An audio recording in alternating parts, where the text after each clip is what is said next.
ನಮಸ್ಕಾರ ಸಾಹೇಬ್ರ. ಈ ಕೇರಾಮೃತ ಒರಿಜಿನಲ್ ಕೊಕೊನಟ್ ಅಲ್ಲಿ ಯೂಸ್ ಮಾಡ್ತಿದ್ರಲ್ಲ ನೀವು? ಎಷ್ಟು ತಿಂಗಳು ಹತ್ತು ಯೂಸ್ ಮಾಡಕತ್ತಿ? ಈಗ ಒಂದು 2 ಸಲ ಹಾಕ್ಬಿಟ್ರಿ ಅಂತ. ಹೌದು ರೀ. ಎರಡು ಬಾಟ್ಲಿಗೆ ಇದು ಮೂರನೇ ಬಾಟ್ಲಿ ರೀ. ಮೂರನೇ ಬಾಟ್ಲಿ ಇದು. ಯಾವುದಕ್ಕೆ ತೊಗೊಂತಿದ್ರಿ ನೀವು? ಇದು ನೋಡ್ರಿ ನಮ್ಗೆ ಪಿಸ್ತೂಲ್ ಅಂತೇಳಿ ಇದಾಗಿತ್ತು. ಅದ್ರ ಸಲುವಾಗಿ ತೊಗೊಂಡಿದ್ದು ನಾವು. ಈಗ ನಾರ್ಮಲ್ ಕಮ್ಮಕ್ಕೆ ಅಂತ ಹೊಂಟತಿ. ಮೂಲವೇದಾಗಿತ್ತು. ಮೂಲವಾಗಿ ಊಟನೂ ಕಮ್ಮಾಗೈತಿ.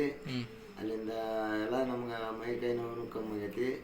ಎಲ್ಲ ಬರೋಬ್ಬರಿ ಕಾಣಿಸ್ತತಿ. ಈಗ ಮೂಲದ ಎಷ್ಟು ಸತಿ ಆಪ್ರೇಷನ್ ಮಾಡಿಸ್ಕೊಂಡಿದ್ರಿ ನೀವು? 3 ಸಲ ಮಾಡಿಸಿರಿ. ಟ್ಯಾಬ್ಲೆಟ್ ಕೊಟ್ಟಿದ್ರಿ? ಟ್ಯಾಬ್ಲೆಟ್ ತೊಗೊಂತಿದ್ವಿ ರೀ. ಅದಕ್ಕೆ ಏನು ಕಮ್ಮಿ ಆಗಲಿಲ್ಲ. ಅದು ಇದನ್ನು ತೊಗೊಳಕತ್ತಲ್ಲ ಕಮ್ಮಿ ಆಗೈತಿ. ಒಳ್ಳೇದ್ರಿ. ಇದನ್ನು ತೊಗೊಳಂತ ಒಳ್ಳೇದಾಗ್ತದೆ. ಚಲೋ ಆಗೈತಿ. ಯಾರಾದರೂ ತೊಗೋಬೋದು, ಪ್ರತಿಯೊಬ್ಬರು ತೊಗೋಬೋದು, ಯೂಸ್ ಮಾಡ್ಬೋದು. ಇದನ್ನ ಯಾರಾದ್ರೂ ತೊಗೋಬೋದು, ಏನು ಎಫರ್ಟಿಲ್ಲ ಏನಿಲ್ಲ ಇದು. ನಿಮಗೆ ಹೆಂಗೆ ಅನ್ಸೈತೆ? ನಮಗೆ ಚಲೋ ಅನ್ಸೈತೆ ರೀ.